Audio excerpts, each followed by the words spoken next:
नमस्कार साथियों। तो आज के इस सेशन में हम स्टार्ट करने जा रहे हैं डिटर्मिनेंट के ऊपर जितने भी एमसीक्यू क्वेश्चन होते हैं हमारे एनसीईआरटी में, वो हम सारे इस सेशन के अंदर कवर करेंगे। तो देखिए, सबसे पहले सेशन को स्टार्ट करने से पहले मैं आपको बता देता हूँ, यहाँ पर कुछ क्वेश्चंस को मैं डायरेक्ट सॉल्व करूँगा। तो आपको क्वेश्चन पढ़ने के लिए इस वीडियो के डिस्क्रिप्शन से लिंक से वहाँ पर आप PDF को डाउनलोड कर देख सकते हो। ठीक है, तो ये आप ध्यान रखना। तो देखिए, पहला क्वेश्चन हमें दे रखा है, which of the following is correct. तो इसमें जो है हमारे पास वो पूछी हुई है डिटर्मिनेंट की वैल्यू, डिटर्मिनेंट की डेफिनेशन है जो वो क्या है। तो डिटर्मिनेंट क्या होता है, ये एक तरीके से मैट्रिक्स ही होती है, लेकिन इसमें जो नंबर होता है कैलकुलेट करने के लिए वो हमेशा स्क्वायर मैट्रिक्स के लिए कैलकुलेट किया जाता है। तो इसमें जो ऑप्शन सी है वो हमारे पास क्या है, करेक्ट डेफिनेशन हो जाएगी। That determinant is a number associated to a square matrix. तो ध्यान रखना, हमेशा जो भी डिटर्मिनेंट होता है ये एक नंबर होता है, वो किसके साथ होती है, हमेशा स्क्वायर मैट्रिक्स के साथ होगी। अब देखते हैं हम क्वेश्चन नंबर 2। क्वेश्चन नंबर 2 इसमें दे रखा है, हमें वैल्यू निकालनी है sine A minus sine B, cos B minus cos A, cos A plus cos B, और यहाँ पर है साइन ए प्लस में साइन बी। तो देखिए, इस डिटर्मिनेंट की वैल्यू हमें निकालनी है। तो कैसे करेंगे हम, डिटर्मिनेंट जब भी हमारे पास A B C D form में दे रखा हो, ऑर्डर 2/2 ऑर्डर का हो या ऑर्डर 2 का हो, तो हमेशा इनकी ऐसे मल्टीप्लाई करते हैं। ये मैंने पार्ट 1 के बेसिक पार्ट में आपको बताया था, ए की डी से मल्टीप्लाई करते हैं, डिटर्मिनेंट ए निकाला जाएगा, वो बराबर होगा ए डी, माइनस कर देते हैं ये वाली वैल्यू बी सी। तो इस तरीके से ये क्या निकाला जाता है, इसकी डिटर्मिनेंट की वैल्यू। तो यहाँ पर इसके साथ गुना होगी तो ये वैल्यू आ जाएगी sign A minus sine B, इसकी गुना होगी इसके साथ साइन ए प्लस के साइन बी, माइनस साइन लग जाएगा, ये वैल्यू इनके साथ मल्टीप्लाई होगी, कॉस ए प्लस के कॉस बी, माइनस में ये माइनस के साथ ये है, ये हमारे पास ऊपर कॉस बी माइनस कॉस ए। अब हम थोड़ा यहाँ पर ध्यान से देखें, डिटर्मिनेंट ए है, ये ए plus B A minus B की आइडेंटिटी बन रही, साइन ए पॉजिटिव है, यहाँ पर पॉजिटिव, ये वैल्यू नेगेटिव, ये यहाँ पर पॉजिटिव। तो A plus B A minus B algebra में किसका यूज़ होता है, ए स्क्वायर माइनस बी स्क्वायर के इक्वल। तो यहाँ पर हम इसको लिख सकते हैं साइन स्क्वायर ए माइनस साइन स्क्वायर बी। तो यहाँ से तो ये वैल्यू आ गई माइनस। अब यहाँ पर मैं देखता हूँ पॉजिटिव वैल्यू बी की है, cos B cos B, sign यहाँ पर चेंज हो रहा है, तो A plus B A minus B, ये भी आइडेंटिटी बन गई। तो इसमें यूज़ हो जाएगा cos square B minus cos square A. अब देखिए, इसको हम खोलते हैं तो हमारे पास 10th क्लास में आइडेंटिटी होती है साइन स्क्वायर थीटा जमा के cos square theta equal to किसके होता है भाई, 1 के। तो यहाँ से अगर मैं साइन स्क्वायर थीटा की वैल्यू निकालूँ तो इसको हम क्या लिख सकते हैं, 1 माइनस कॉस स्क्वायर थीटा। तो सिमिलरली इस साइन स्क्वायर ए को हम क्या लिख सकते हैं, 1 माइनस के कॉस स्क्वायर ए। सिमिलरली इस साइन को जब हम तोड़ेंगे तो 1 माइनस के कॉस स्क्वायर बी लिख देंगे, लेकिन बाहर ये माइनस का साइन लगा हुआ तो ये अंदर का क्या हो जाएगा, चेंज हो जाएगा। ये 1 था प्लस का माइनस बन गया, और ये जो माइनस था ये प्लस बन जाएगा। बाकी ये हम देखते हैं यहाँ पर ये cos square B minus plus minus sign minus minus plus sign बन जाएगा, और ये आ जाएगा कॉस स्क्वायर ए। एक से एक कैंसिल आउट हो गया, कॉस स्क्वायर ए से कॉस स्क्वायर ए, कॉस स्क्वायर बी से कॉस स्क्वायर बी। तो यहाँ पर जो डिटर्मिनेंट की वैल्यू निकल कर आई वो क्या निकल कर आई, 0 निकल कर आई। अब हम चलते हैं क्वेश्चन नंबर 3 की ओर।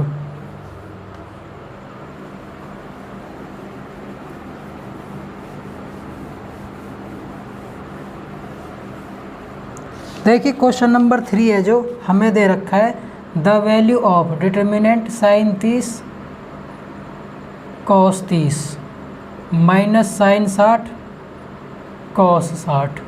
इसकी डिटर्मिनेंट की वैल्यू हमें पूछी है। तो डिटर्मिनेंट ए इक्वल टू क्या होगा, सेम ये मल्टीप्लाई करेंगे तो साइन 30 कॉस 60 माइनस ये अंदर आ जाएगा माइनस के साइन 60 कॉस 30। तो इसको हम देखते हैं, माइनस माइनस क्या बन जाएंगे भाई, हमारे पास प्लस साइन बन जाएंगे। अब देखिए, ये हम अगर फॉर्मूला देखते हैं, sine A cos B cos sine B cos A, तो तो हमारे पास ये फॉर्मूला बनता है साइन ए प्लस बी का। यहाँ पर ए क्या है 30 और बी क्या है 60, तो साइन 30 प्लस 60, तो ये कितना एंगल बन जाएगा हमारे पास साइन 90, और साइन 90 की वैल्यू क्या होती है हमारे पास 1 होती है, तो इसका आंसर क्या आ जाएगा 1 निकल कर आ जाएगा। ये क्वेश्चन नंबर 3 था हमारे पास। क्वेश्चन नंबर 4 देखिए, ये क्या है, ये मैंने आपको एक प्रॉपर्टी भी पढ़ाई थी फर्स्ट पार्ट के अंदर, determinant of A skew symmetric matrix, skew symmetric matrix of odd order, of odd order. ये मैंने सबसे लास्ट में प्रॉपर्टी बताई थी, वो हमेशा किसके इक्वल होती है भाई 0 के इक्वल होती है, तो ये ध्यान रखना। अब देखिए क्वेश्चन नंबर 5, क्वेश्चन नंबर 5 है, हमें दे रखा है 3 - m 4 और 5 ये इक्वल टू 3 है, तो कह रहा है m का मान बताओ क्या है, तो m का मान क्या होगा। तो सेम वो कंसेप्ट हम यहाँ पर अप्लाई करेंगे, 3 की 5 से गुना करी 15 माइनस और ये माइनस, तो ये क्या हो जाएगा प्लस 4m इक्वल टू कितना दे रखा है भाई हमें 3, तो 4m इक्वल टू 3 माइनस के 15 हो जाएंगे, तो इधर आ जाएगा माइनस का 12, तो 4m बराबर -12 है, 4 × 12 है, तो m का मान कितना हो जाएगा m इक्वल टू -3 हो जाएगा। तो इस तरीके से हम क्या क्वेश्चन को सॉल्व करते हुए चलेंगे। अब देखते हैं क्वेश्चन नंबर 6।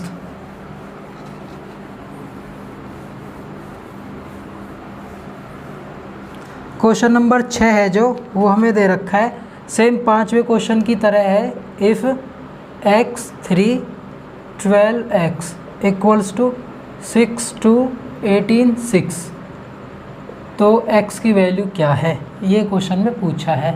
तो देखिए सेम वही हम यूज़ करेंगे यहाँ पर, तो x² और ये 12 × 36 इक्वल टू यहाँ पर 36 - 36, 18 दूनी 36, और देखिए 36 में 36 गए तो ये वैल्यू क्या आ गई 0, तो x² इक्वल टू इधर जाएगा तो प्लस के 36, तो x की वैल्यू आ जाएगी +-6, तो ये हमारे पास ऑप्शन डी क्या हो जाएगा करेक्ट आंसर हो जाएगा।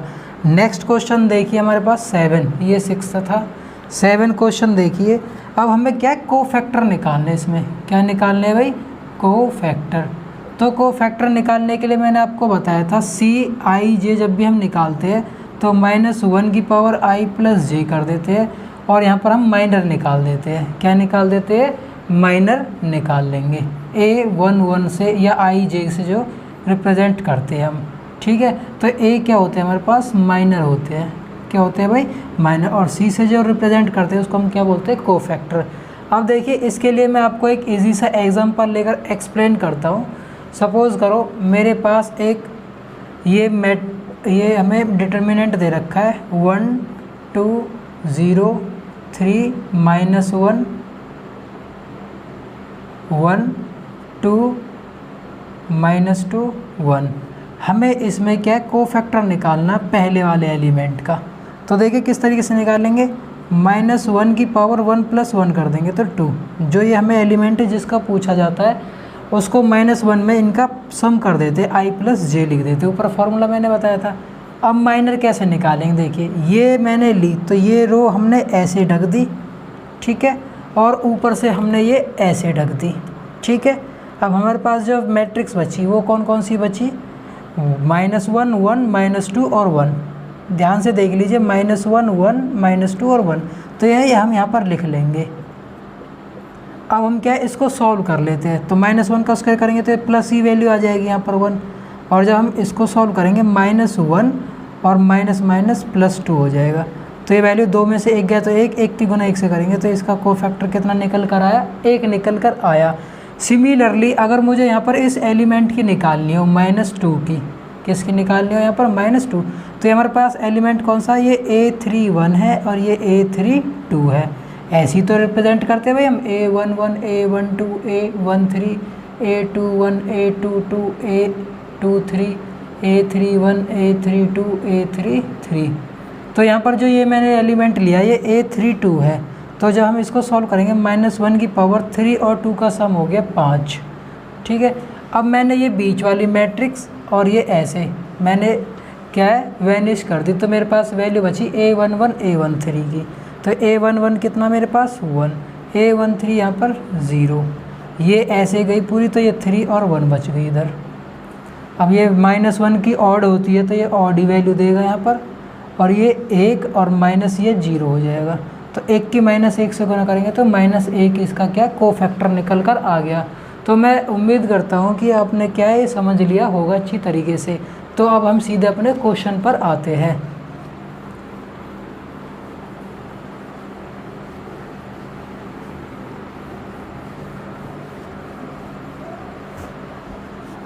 तो देखिए क्वेश्चन 7th था जो, वो हमारे पास था भाई, हमें A12 का कोफैक्टर निकालना है और हमें डिटर्मिनेंट दे रखा है 261 -305 54 और ये -7, ये हमें दिया हुआ है। तो देखिए A12 मतलब कौन सा, ये 11 ये 12, तो हमें इस एलिमेंट का निकालना है। तो सबसे पहले मैंने आपको क्या बताया, -1 की पावर इनका सम कर देंगे जो हमें एलिमेंट्स दे रखे IJ। तो 1 + 2 क्या हो जाएगा 3। अब देखिए ये हमने ऐसे पूरी गई और ये लाइन पूरी गई, ठीक है, प्लस का निशान लगा के हम कर लेते। हमारे पास जो डिटर्मिनेंट बचा वो 6 4 1 -7 ये बच गया। तो -1 का क्यूब करेंगे तो ये तो -1 ही रहेगा, जब भी ऑड पावर होती है तो वो माइनस साइन देगा। 6 7 42, माइनस का साइन है तो -42, और माइनस ही यहाँ पर लग जाते हैं जब ऐसे क्रॉस मल्टीप्लाई करते हैं, और 4 एकम 4, तो -1 और ये हो जाएगा हमारे पास -46, माइनस माइनस प्लस साइन दे देगा और ये प्लस के क्या बन जाएंगे 46 बन जाएंगे। ये हमारा क्वेश्चन नंबर 7 के कोफैक्टर निकल कर आ जाएगा। अब देखिए क्वेश्चन नंबर 8 है जो हमें किस तरीके से पूछा हुआ है।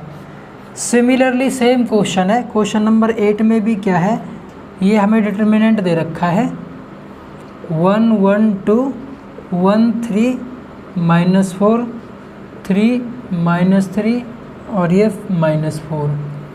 तो इसमें पूछा है -2 के कोफैक्टर क्या है, -2 का क्या है कोफैक्टर क्या होंगे।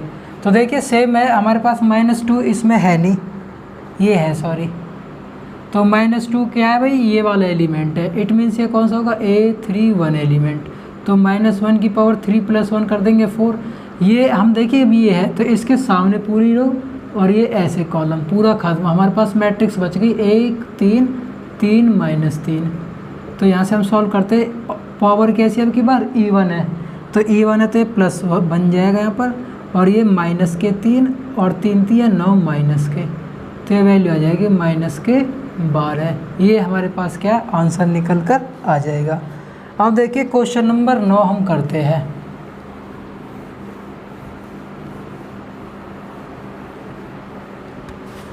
क्वेश्चन नंबर 9 हमें दिया हुआ है, इफ़ 5 - x 2 x + 1 और 4 is a singular matrix, then value of x। तो देखिए इसके बारे में मैं आपको बताता हूँ। जब भी सिंगुलर और नॉन सिंगुलर क्या होते हैं, मैंने पार्ट 1 में बताना भूल गया था कि सिंगुलर मैट्रिक्स वो होती है जिसकी डिटर्मिनेंट वैल्यू क्या आ जाए 0। ये किसके लिए होगा, जब A इज सिंगुलर, ठीक है। नॉन सिंगुलर के लिए क्या होता है, जिसमें डिटर्मिनेंट की वैल्यू 0 के इक्वल नहीं आती है, तो A इज क्या कहलाता है उस टाइम पे, नॉन सिंगुलर कहलाता है, ठीक है। तो ये आप ध्यान रखना, सिंगुलर कब होगा, जब डिटर्मिनेंट की वैल्यू 0 के इक्वल होगी। नॉन सिंगुलर मैट्रिक्स कब होगा ये, जब उसकी डिटर्मिनेंट की वैल्यू 0 के इक्वल नहीं होगी। तो ये आप ध्यान रखना। अब हम क्वेश्चन कर लेते हैं, सिंगुलरिटी में से इसकी डिटर्मिनेंट की वैल्यू क्या होगी 0 के इक्वल होगी। तो डिटर्मिनेंट की वैल्यू निकाल लेते, 5 - x की गुना कर देंगे किसके साथ, इस 4 के साथ, फिर माइनस का साइन 2 की गुना कर देंगे इस x = 1 के साथ, और इक्वल टू क्या रख देंगे 0, क्योंकि ये सिंगुलर मैट्रिक्स हमें गिवन है। तो 4 × 5 = 20 -4x माइनस के ये 2x - 2 = 0। तो ये हो गया 4x - 2x माइनस के 6x, 20 में से 2 गए तो 18, इधर जाएंगे तो ये माइनस के 18, माइनस से माइनस कैंसिल आउट, तो x की वैल्यू आ जाएगी हमारे पास कितनी भाई 3 निकल कर आ जाएगी। सेम हमारा क्वेश्चन नंबर 10 है। क्वेश्चन नंबर 10 हमें क्या दिया हुआ है, 2 3 - 1 और 4, ये भी एक सिंगुलर मैट्रिक्स है। तो कह रहा है यहाँ पर k का मान क्या है, तो k की वैल्यू क्या है। तो यहाँ पर हम गुना कर लेंगे, 4 दूनी 8 माइनस कर देंगे तो ये 3 और प्लस के k बन जाएगा, क्योंकि जब माइनस साइन जाएगा तो माइनस के 3 और प्लस का k बना देगा। इक्वल टू क्या आ जाएगा 0, 8 में से 3 गए तो 5, तो k इक्वल टू जब इधर जाएंगे तो नेगेटिव का 5 बन जाएगा। तो k की वैल्यू क्या आ जाएगी हमारे पास -5 निकल कर आ जाएगी। तो ये इस तरीके से हमने क्वेश्चन नंबर 9 और क्वेश्चन नंबर 10 हमने कर लिया। अब चलते हैं क्वेश्चन नंबर 11 की तरफ।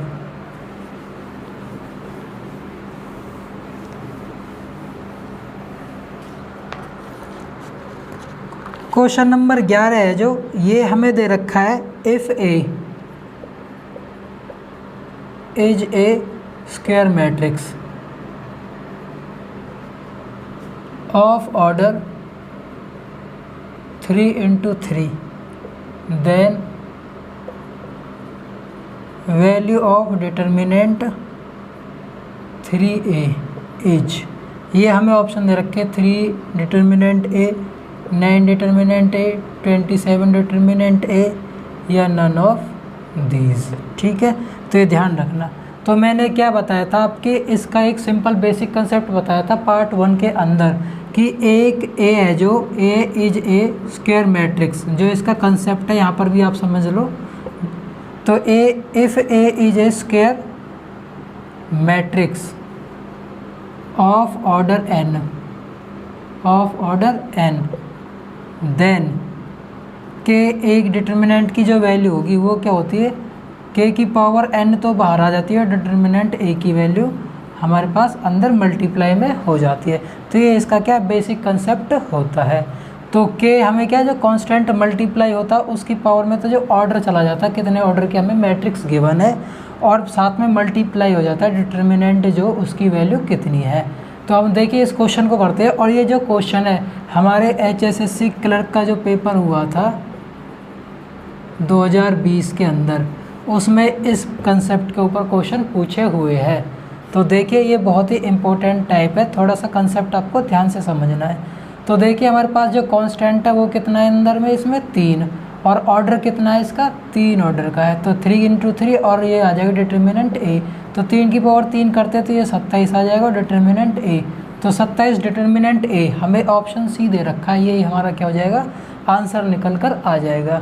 अब देखिए इसी के बेस्ड पर मैं आपको एक और क्वेश्चन समझाता हूँ। अगर ये हमें 3/3 ना देकर 2/2 ऑर्डर दे देता और यहाँ पर लिखा होता 7a डिटर्मिनेंट की वैल्यू क्या है, तो देखिए कांस्टेंट k की वैल्यू जो वो क्या हमारे पास 7, इसकी पावर में चढ़ता ऑर्डर, तो ऑर्डर कितने की भाई, ये 2 की, और डिटर्मिनेंट a आ जाता। तो 7 का स्क्वायर कितना हो जाता, 49 डिटर्मिनेंट a, ये वैल्यू हमारी इस तरीके से आ जाएगी। तो देखिए इसी के बेस्ड पे हमारा क्वेश्चन नंबर 12 है। इसमें सिंपली ये बेसिक जो मैंने आपको बताया था सेम वही चीज़ पूछ ली गई है कि a अगर हमारे पास 3/3 ऑर्डर का है, कोई भी ऑर्डर n है, तो k a किसके इक्वल होगा, तो ऑर्डर जो n है तो वो उसके इक्वल आ जाएगा। और ऑर्डर यहाँ पर क्या दे रखा मैं 3, तो यहाँ पर क्या आ जाएगी वैल्यू k की पावर 3 और डिटर्मिनेंट a आ जाएगा। तो क्वेश्चन नंबर 13 अगर हम देखते हैं,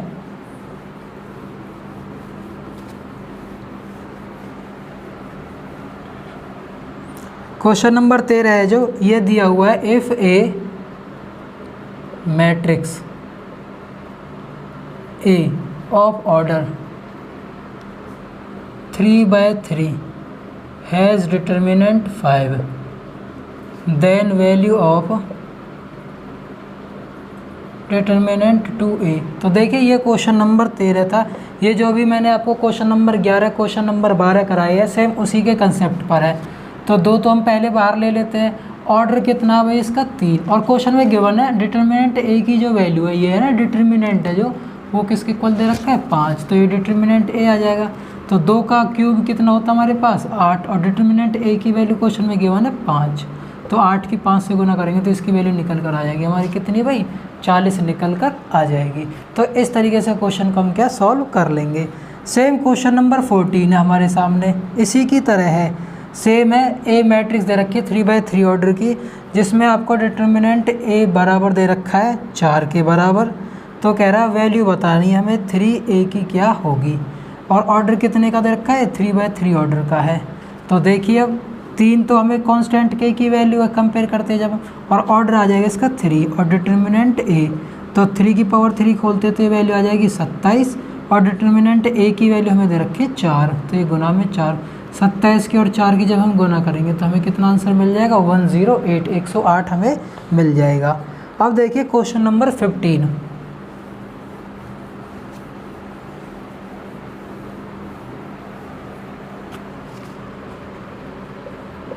क्वेश्चन नंबर 15 है, ये हमें बेसिक बातें है इसमें पूछी है। If A and B are any 3/3 matrices, ये ऑर्डर दे रखे 3/3 की, then determinant A plus B equal to किसके होगा 0 के, तो इम्प्लाइज, तो ये हमें बताना है ये किसके कंडीशंस क्या सेटिस्फाई होती है। तो इसमें क्या है, डिटर्मिनेंट ए प्लस बी की वैल्यू हमें पूछी हुई है। तो देखिए इसमें क्या होता है, डिटर्मिनेंट ए, इसकी बेसिक कंसेप्ट इसमें मैं पॉइंट बता देता हूँ। ये इम्प्लाइज करता है क्या, डिटर्मिनेंट ए प्लस में डिटर्मिनेंट बी, ये हमेशा किसके इक्वल होंगे भाई 0 के इक्वल होंगे। दूसरी कंडीशन इसमें होती है, आइदर डिटर्मिनेंट ए है या तो वो 0 होता है, या फिर जो डिटर्मिनेंट बी है वो क्या होगा 0 निकल कर आएगा। ठीक है, ये ध्यान रखना।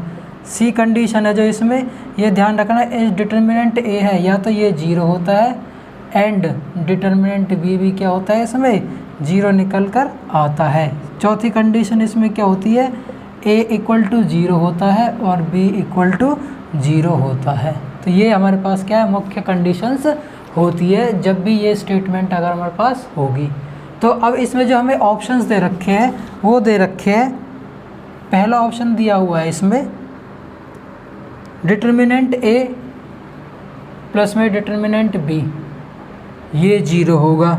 सेकंड ऑप्शन है डिटर्मिनेंट ए 0 और डिटर्मिनेंट बी 0। थर्ड ऑप्शन दे रखा है determinant A 0 and determinant B equal to 0, और डी ऑप्शन दे रखा है नन ऑफ दीज। तो ये तो इसमें देखिए determinant A plus determinant B 0 होता है, ये तो सेटिस्फाई हो गया। डिटर्मिनेंट ए या फिर डिटर्मिनेंट बी 0 के इक्वल होता है, ये भी इसमें कंडीशन होती है। Determinant A 0 and determinant B 0, ये कंडीशन भी होगी। तो यहाँ पर नन ऑफ दीज की जगह पे क्या होना चाहिए था, ऑल ऑफ दीज, ये सभी कंडीशन इसमें फॉलो होती है। ठीक है, तो नन ऑफ दीज की जगह पे क्या होना चाहिए था, यहाँ पर ये सभी इसमें क्या होंगी, फॉलो होंगी। तो उपरोक्त सभी इसका आंसर माना जाएगा। अब देखते हैं question number 16।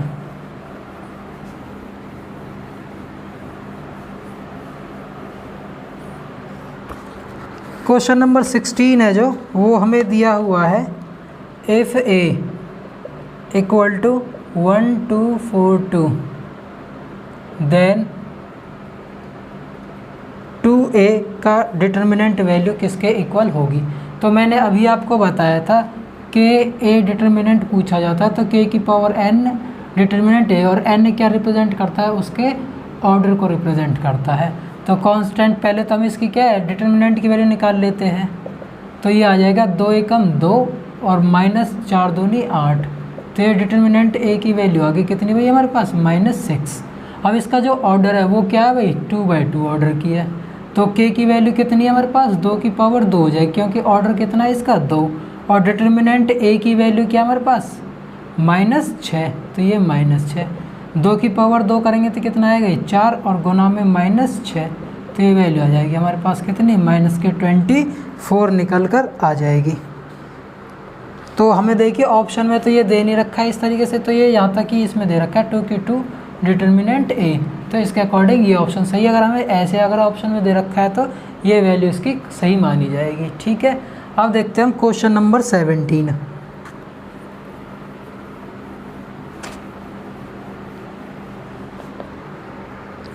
If a and b are square matrix of order 3 such that determinant a की वैल्यू -1 है, डिटर्मिनेंट b की वैल्यू 3 है, देन 3ab किसके इक्वल होगा।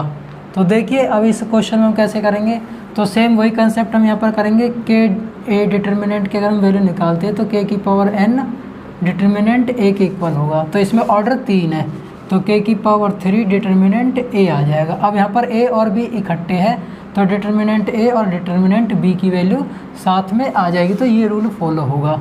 तो के कितना है भाई इसमें हमारे पास 3 है, तो 3 की पावर तो 3 डिटर्मिनेंट ए और डिटर्मिनेंट बी, 3 की पावर 3 कितनी होगी 27, डिटर्मिनेंट ए की वैल्यू -1 और डिटर्मिनेंट बी की वैल्यू 3, तो 27 से 81 का 81 और ये माइनस है तो माइनस, तो ये वैल्यू आ जाएगी कितनी हमारे पास -81। अब देखते हैं हम नेक्स्ट क्वेश्चन नंबर 18। ये क्या कह रहा है, इफ़ ईच एलिमेंट, यहाँ पर लिख देता हूँ मैं, ये 17 था, 18 देखिए, if each element of A determinant of second order with value alpha is multiplied by 5, then value of determinant is, ये हमें ऑप्शन दे रखे 5 अल्फ़ा, 25 अल्फ़ा, अल्फ़ा या अल्फ़ा प्लस 5। तो देखिए क्वेश्चन क्या कह रहा है, एक डिटर्मिनेंट है जिसका हमें ऑर्डर दे रखा है कितना भाई 2/2 विद वैल्यू अल्फ़ा, और इसकी वैल्यू क्या हमारे पास अल्फ़ा है, इज़ मल्टीप्लाई बाय 5, इसको हमने क्या है 5 से मल्टीप्लाई कर दिया। तो इस डिटर्मिनेंट की वैल्यू हमें बतानी है जिसका ऑर्डर कितना दे रखा हमें 2 दे रखा है, ठीक है। तो देखिए अब हम क्या करते हैं, कांस्टेंट बाहर ले लेंगे 5, ऑर्डर कितना है इसका 2 और डिटर्मिनेंट ये अल्फ़ा आ गया। अल्फ़ा की डिटर्मिनेंट की वैल्यू हमें क्वेश्चन में दे रखा कि डिटर्मिनेंट की जो वैल्यू वो अल्फ़ा ही है, तो ये तो अल्फ़ा ही हो गया, और 5 का स्क्वायर कितना हो गया 25, तो 25 अल्फ़ा, ऑप्शन बी हमारे पास क्या हो जाएगा, करेक्ट आंसर हो जाएगा। अब देखते हैं हम क्वेश्चन नंबर 19।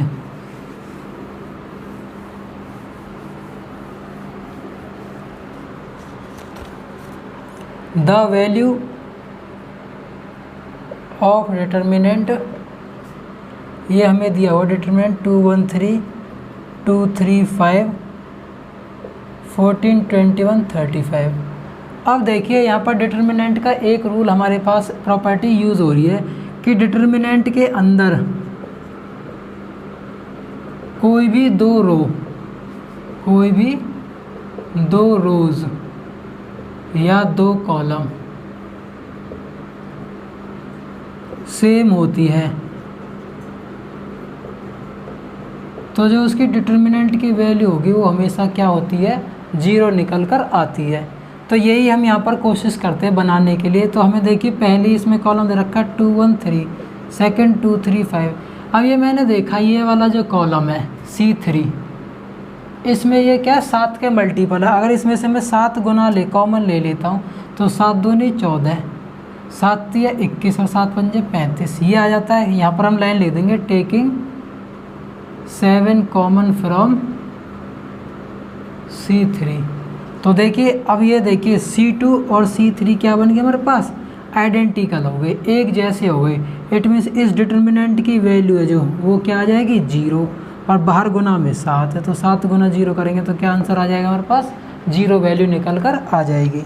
अब देखिए नेक्स्ट क्वेश्चन है जो, इसके मैं बेसिक कंसेप्ट आपको बताता हूँ। नेक्स्ट से आगे जो क्वेश्चन हम करेंगे कि अगर हमारे पास कोई ट्रायंगल के वर्टिसेस दिए हुए हैं, ये A1, B1, A2, B2, A3 और ये B3, तो अगर हमें इसके एरिया की बात करते हैं तो हाफ लगा के डिटर्मिनेंट में ये वैल्यू लिख देते हैं हम 1, 1, 1, A1, A2, A3, B1, B2, B3।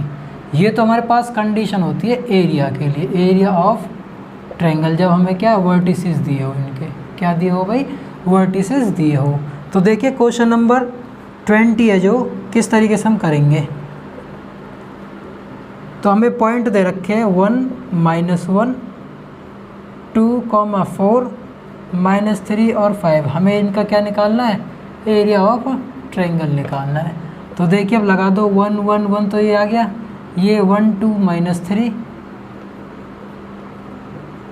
और ये वैल्यू आ जाएगी -1, 4 और ये 5। ठीक है, अब इसको हम क्या कर देते हैं, एक्सपेंड कर लो इसको 1 के अलोंग। तो यहाँ से देखिए हमने 1 लिया, ये ऐसे कट गया और ये ऐसे, इस तरीके से। तो हमारे पास आ गया 10 प्लस के 4 दूनी दिया 12, तो 10 जमा के 12। ये जब ऐसे करेंगे तो माइनस तो फॉर्मूला में होता है माइनस, ये तो प्लस के 12 हो जाएंगे। जब हम इसकी वैल्यू लेते थे नेगेटिव लिखते हैं हम, तो ये ऐसे हो गया और ये ऐसे हो गया। तो हमारे पास बचेगा, अब यहाँ पर हम ऐसे रख देंगे, तो 1 की 5 से गुना करी 5, माइनस माइनस प्लस के 3 है तो -3 हो जाएगा, क्योंकि साइन माइनस का है। तो 5 माइनस के 3, फिर ऐसे हम इस 1 को रख देंगे ऐसे, तो हमारे पास आ जाएगा 4 प्लस के 2। तो इसको हम और सिंप्लीफाई करते हैं तो ये वैल्यू आ जाएगी 22। 5 में से 3 गए, 2 की 1 से गुना करी -2, और ये आ गया 6। 22 और 6 कितने हो गए, 28। 28 में से 2 गए तो ये बच गए 26। और यहाँ पर फॉर्मूला में मैंने बताया था आगे हाफ लग जाता है, तो ये पूरे ब्रैकेट के क्या है, हाफ आगे चलता रहेगा। तो यहाँ पर भी जब हम हाफ लिखेंगे तो यहाँ से 13 टाइम्स कट जाएगा, 13 स्क्वायर यूनिट इसका क्या आ जाएगा, हमारे पास आंसर निकल कर आ जाएगा। सेम क्वेश्चन नंबर 21 हमारा सेम इसी की तरह है। तो क्वेश्चन नंबर 21 है, इसके पॉइंट दे रखा है 4 और 2, 4 और 5 और -2 और 2। तो देखिए सेम कर लेंगे, 1 1 1, 4 4 -2, 2 5 2। एक के अलोंग एक्सपेंड किया, ये 1/2 आ जाएगा आगे भाई। तो ये 1 से ऐसे जाएगा, 4 दूनी 8 और ये 10 18, माइनस के 1 लिखेंगे, ये ऐसे गई, 4 दूनी 8 जमा के 4, तो ये वैल्यू आ जाएगी 12। ये ऐसे कट गए 20 - 8, तो ये आ जाएगी वैल्यू 12। तो देखिए माइनस के 12 प्लस के 12, ये तो आपस में कैंसिल आउट हो गए, तो 18 बच गया और बाहर आ गया 1/2, तो ये कट गया इससे 9 बार पे। तो 9 स्क्वायर यूनिट इसका क्या आ जाएगा, हमारे पास आंसर निकल कर आ जाएगा इस ट्रायंगल का। तो ये क्वेश्चन नंबर 21 भी हमारा पूरा हो गया। अब देखते हैं question number 22।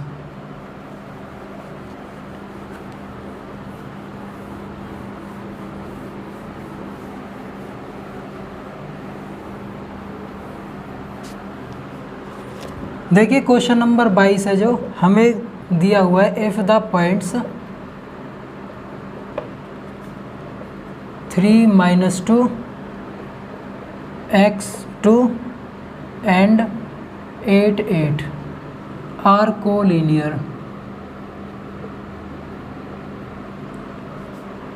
then value of x is, ये कोलिनियर की स्पेलिंग देख लेना अभी। Then the value of x, ये हमें ऑप्शन दे रखे हैं इसके 2 5 6 -5, ठीक है, इस तरीके से। तो देखिए इसके जो बेसिक कंसेप्ट्स है जो वो क्या होते हैं, अगर हमारे पास A B C इनके कोऑर्डिनेट्स दे रखे A1 B1 A2 B2 A3 B3, इस तरीके से अगर एक कोलिनियर की कंडीशन होती है तो इसको हम जब डिटर्मिनेंट फॉर्म में रिप्रेजेंट करते हैं तो ये कैसे लिखे जाएंगे, A1 A2 A3 B1 B2 B3 1 1 1। तो ये इस तरीके से क्या रिप्रेजेंट किए जाते हैं। ये क्या है, कोलिनियर का मतलब क्या है, जब तीनों एक ही लाइन में हो। तो कोलिनियर का मतलब भी ये होता है, या फिर हम इनको कह दें कि lies in a straight line, lies in a straight line, एक सरल रेखा में क्या है लाई करते हैं, ठीक है। तो ये भी ध्यान क्या है, इसको कह सकते हैं। तो देखिए इसी कंसेप्ट को यूज़ करके हम इस क्वेश्चन को सॉल्व करते हैं। तो ये हमारे पास आ जाएगा, डिटरमिनेंट फॉर्म में लिखेंगे 3x और ये 8 आ जाएगा, यहाँ से ये A1 A2 A3, फिर ये B1 B2 और B3, तो -2 2 और ये 8 और ये 1 1 1। तो इसको हम क्या सॉल्व कर लेते हैं। तो देखिए एक्सपेंड करते हैं इसके अलोंग हम यहाँ पर, तो ये वैल्यू ऐसे जाएगी, तो यहाँ से आ जाएंगी ये वैल्यू 3 तो आ गया बाहर, 2 - 8 तो ये -6 आ जाएगा, 2 में से 8 जाएंगे तो -6।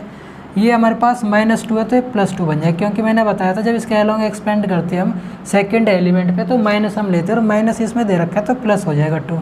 तो ये ऐसे और ये ऐसे होगी, तो ये वैल्यू आएगी x की 1 से और 8 से, तो x - 8। फिर ये +1 हम ले लेंगे, तो ये वैल्यू ऐसे गई 8x - 16। तो इसको हम सॉल्व करते हैं, ये इक्वल टू 0 और चलेगा, डिटर्मिनेंट की जो वैल्यू वो क्या होती है इसमें 0 होगी। तो देखिए अब इसको हम सॉल्व करते हैं, -18 + 2x और 8 दूनी 16 + 8x - 16 = 0। 8x और 2x कितने हो गए 10x, 16 16 32 और 18 कितना हो गए 50, तो -50 = 0। तो 10x = ये -50 इस जगह पॉजिटिव हो जाएंगे, 10 × 5 = 50। तो जो x की वैल्यू आई वो +5 निकल कर आ जाएगी, जो हमें ऑप्शन बी में क्या है दी हुई है। तो इस तरीके से हम क्या क्वेश्चन को सॉल्व कर लेंगे। अगर ये क्वेश्चन आपको समझना है दोबारा से, तो वीडियो को क्या पीछे से बैक करके आप दोबारा से इस क्वेश्चन का सॉल्यूशन समझ ले। अब देखते हैं क्वेश्चन नंबर 23।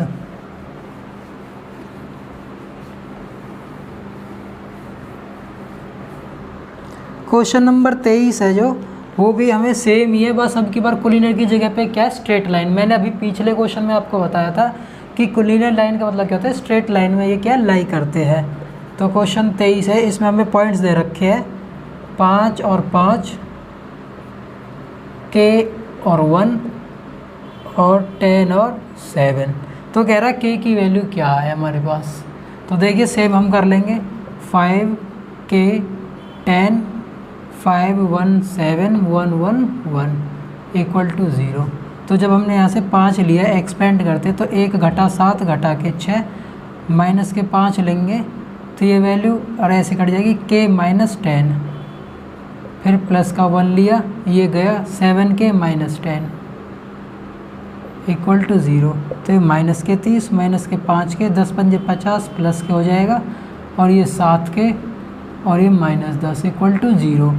5 के माइनस के प्लस के 7 के, तो ये आ जाएगा 2k - 30 और 50 प्लस के 20, 20 में से 10 गए तो 10, तो प्लस के 10 = 0। तो 2k = -10, k = -5। हमारे पास क्या यहाँ से आंसर निकल कर आ जाएगा, जो ऑप्शन ए हमें दिया हुआ है। नेक्स्ट क्वेश्चन देखिए, question number 24।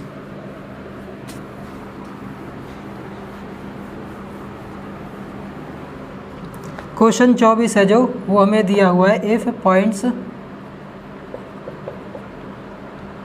A 0 0 B and 1 1 are collinear, then relation between A and B is। तो A और B के बीच में रिलेशन क्या होगी। कोलिनियर के लिए मैंने बता रखा है आपको, A1 A2 A3 हमारे यहाँ पर लिख लेंगे, तो A 0 1, फिर यहाँ पर 0 B 1 1 1 1 = क्या मान लेंगे इसको 0 के इक्वल। तो एक्सपेंड करेंगे तो A से यहाँ पर निकाल लेंगे, तो B - 1, फिर ये 0, तो ये 0 ही बन जाएगा, इसको लिखेंगे ही नहीं, क्योंकि जब 0 ही मल्टीपल आ जाएगा तो 0 ही बन जाएगी सारी वैल्यू, तो हमें छोड़ देंगे। फिर हम यहाँ पर जाते हैं +1, तो ये ऐसे गया, तो ये 0 - B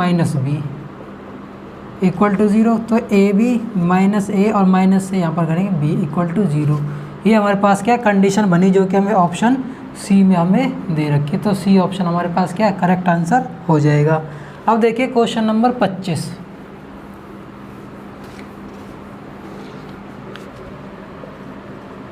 क्वेश्चन नंबर 25 है जो, ये डिटर्मिनेंट की वैल्यू फाइंड आउट करने में 0 sin theta 1 -sin theta 0 sin theta -1 -sin theta और ये 0। इसमें डिटर्मिनेंट की वैल्यू हमें बतानी क्या होगी। ये क्वेश्चन बहुत ही ज़्यादा इम्पोर्टेंट है, ध्यान से समझते हुए आप चलना। तो देखिए हम इसको क्या एक्सपेंड कर लेते हैं। जब हम 0 के C1 के अलाउंग हम क्या एक्सपेंड करेंगे इसको, तो देखिए जब 0 के मल्टीपल में लेंगे तो सारी की सारी वैल्यूज़ क्या 0 हो जाएंगी। तो हम डायरेक्ट जाते हैं -sin थीटा पे, तो -sin थीटा ऐसे और ये ऐसे जाएगा हमारे पास, तो ये वैल्यू आ जाएगी साइन की 0 से करी 0 बन गया, और माइनस माइनस ये बन जाएगा प्लस के sin थीटा। ठीक है, ये हमारे पास अलोंग हो गया। अब आती +1 की बारी, यहाँ से हमने ऐसे एक्सपेंड किया इसको, तो माइनस माइनस प्लस के साइन स्क्वायर थीटा, और ये 1 की 0 से गुना करी तो ये 0 बन गया, तो 0 को हम छोड़ देंगे। तो माइनस ये प्लस के, तो ये क्या माइनस के साइन स्क्वायर थीटा, और ये प्लस में साइन स्क्वायर थीटा हमारे पास है, ये आपस में दोनों कैंसिल आउट हो गए। तो वैल्यू क्या आ जाएगी हमारे पास 0 आ जाएगी, जो कि हमें ऑप्शन बी में हमें दिया हुआ है। तो इस तरीके से हमारे जो एनसीईआरटी की जो बुक थी उसके सारे एनसीईआरटी एग्जाम्पलर तो जो थे एमसीक्यू के डिटर्मिनेंट के ऊपर, वो हमने क्या कंप्लीट कर लिए है। तो मैं उम्मीद करता हूँ कि आपको ये सेशन पसंद आया होगा। तो इस सेशन को देखने के लिए आप लोगों का बहुत धन्यवाद। जय हिंद, वंदे मातरम।